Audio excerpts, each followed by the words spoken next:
Army যদি চায়, command channel যদি চায়, তাহলে পারে নির্বাচন কারচুপি হবে বা পক্ষপাতমূলক হবে, এটার সুযোগটা কমে যায়। আমার শঙ্কা ছিল হচ্ছে যারা পালিয়ে গিয়েছে সেই সার্বভৌমত্বের বিরোধী যে পক্ষটা, তারা কোনো ধরনের ওয়াইল্ড কার্ড খেলে কিনা। আপনার কাছে কি মনে হচ্ছে সবকিছু মিলে যে নিরাপত্তা ব্যবস্থা এখন পর্যন্ত আমরা কথা শুনছি, মানে বিপুল পরিমাণ আইনশৃঙ্খলা বাহিনী মাঠে থাকছে, তা থেকে একটা শান্তিপূর্ণ যে ভোটের প্রত্যাশা, সেটি আপনি কতটা আশাবাদী? আমি এক কথায় হচ্ছে আশাবাদী, আশার মানুষ, আশাবাদী। জুলাইয়ে সম্পৃক্ত হয়েছিলাম আশা নিয়েই। আর যে আয়োজনটা আমরা দেখছি সেটা বিশাল এবং ব্যাপকই আয়োজন হচ্ছে। এভাবে করে আসলে কোনোবার ভোট আয়োজন করা হয়েছে কিনা জানি না। 7.5 লক্ষ আনসার, কোনোবার কোনো কেন্দ্রেই সশস্ত্র আনসার ছিল না। এবার 3 জন করে থাকবে, আরও 10 জন আনসার থাকবে। এবং আনসারের মহাপরিচালক যেভাবে বলছেন যে লাশের উপর দিয়ে যেতে হবে একটা ভোট, বিকজ ভোটটা হচ্ছে আমানত।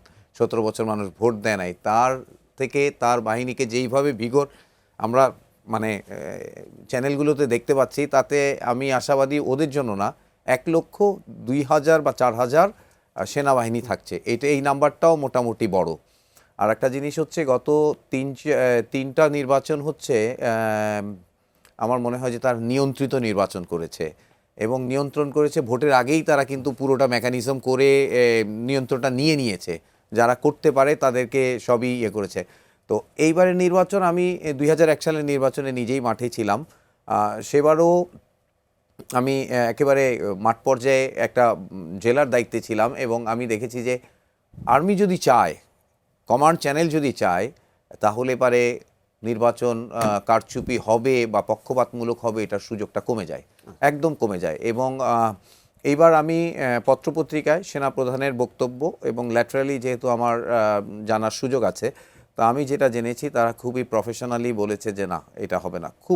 আমি শুধু শঙ্কিত হচ্ছে বাইরে থেকে কিছু ফরমায়েশি বক্তা আছে, তারা উস্কানিটা দিচ্ছে এরকম যে জুনিয়র অফিসাররা কথা শুনবে না, ইনসাফের পক্ষে থাকবে, এগুলো বোগাস কথাবার্তা তারা বাজারে আনছে।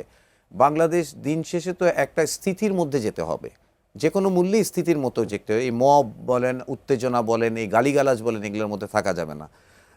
পুলিশও তাদের একটু তাদের মোরাল জায়গাটাতে একটু দুর্বলতা আছে, মনোবলের জায়গায়, বিকজ অনেক একটা ঘাত প্রতিঘাতের মধ্যে দিয়ে গেছে। তারপরেও পুলিশের নেতৃত্ব, গত 2 দিনে আমি তাদের লক্ষ্য করলাম, তাদের নেতৃত্ব, আসলে নেতৃত্বের ডাইরেকশনটাই মেইন। এখানে যতজন মানুষ রাষ্ট্র কর্তৃক পরিচালিত হয় বা রাষ্ট্রের হয়ে সশস্ত্র থাকে, তারা আসলে খেয়াল করে যে নেতৃত্ব কি বলছে।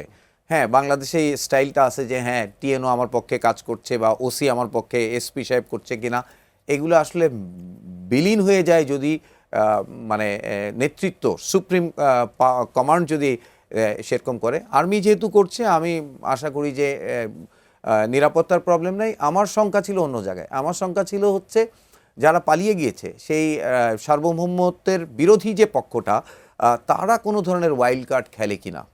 কারণ তাদের যে মানুষদের সাথে আমরা চিনি বা পরিচয় আছে, কানেকশান, বা তাদের থেকে শুনতাম ভোট হবে না করতে করতে আমরা কিন্তু 36 ঘন্টার মধ্যে চলে এসেছি।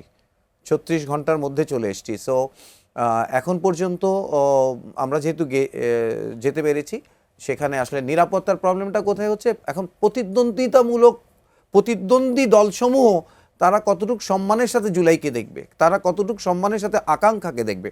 আমার জেতাটা একদম বড় না, সে কি এটা ভাবতে পারে? আমার জেতাটা একদমই বড় না, আমার একটা সুষ্ঠু নির্বাচন বড়। সেই জায়গায় কি পৌঁছাইতে পারবে? সেই জায়গাটা এখন পর্যন্ত আচরণ দেখে কি মনে হয় সেই জায়গায়?